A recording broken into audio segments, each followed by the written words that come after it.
Maria. I'm Emily. I'm going to be your student nurse today. Hi. Just wondering, how everything's going. Oh, things are alright. Doing okay? Yeah. What did you come in for today? I'd come here for outpatient therapy. Okay.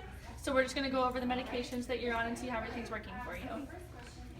So normally here we just do a routine screening of intimate partner violence, and so I was just wondering if that would be okay if I discuss that with you. It's something we do with everybody, and everything you discuss with me is perfectly confidential.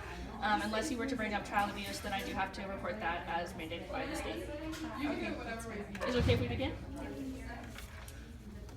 So you can read the questions here with me. I just wondered, in general, how would you describe your relationship? A lot of tension, some tension, or no tension?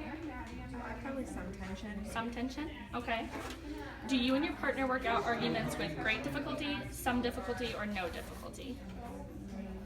Some difficulty. Some difficulty. Okay. Do arguments ever result in you feeling down or bad about yourself? Often. Often? Okay. Do arguments ever result in hitting, kicking, or punching? Often, sometimes, or never? Sometimes. Sometimes?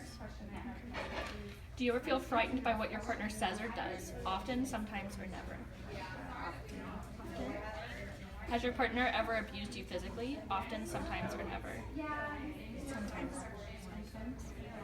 Has your partner ever abused you emotionally? Often, sometimes, or never? Your encounter is beginning. Well, I'm sorry that you've had to go through that. Nobody should have to feel frightened or unsafe in their relationship.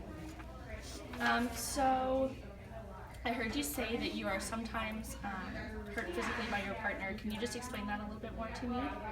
It hasn't ever really gotten that severe, but he did grab me the other night pretty violently on the wrists and twisted me.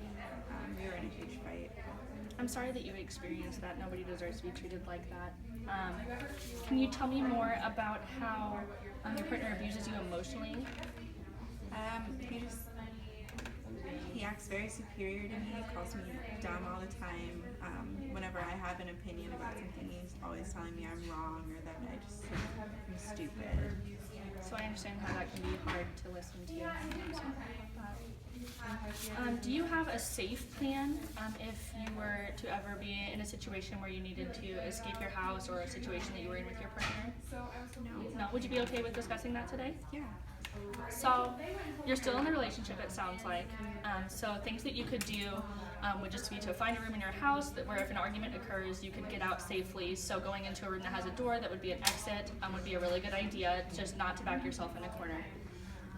Thinking about a list of people that you could contact to come help you, like if you have a family member or just a really close friend that would be able to come get you from the house or just be there if you really needed that support is a really good idea.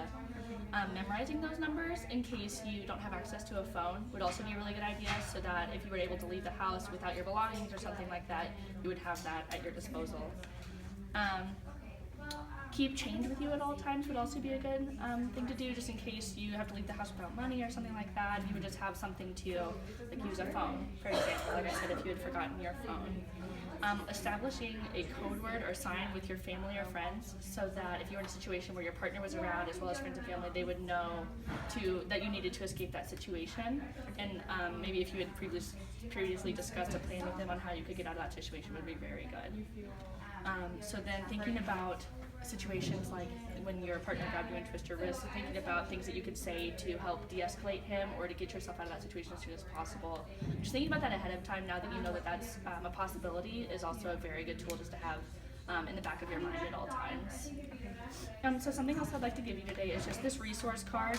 You can either keep it or if you know a friend that can use it, that would be a really good idea just to have with you at all times. You can put it even in the bottom of your shoe if you don't feel comfortable having that around your partner. But it just has some places that you can call or go to if you feel like you need help at any moment in time.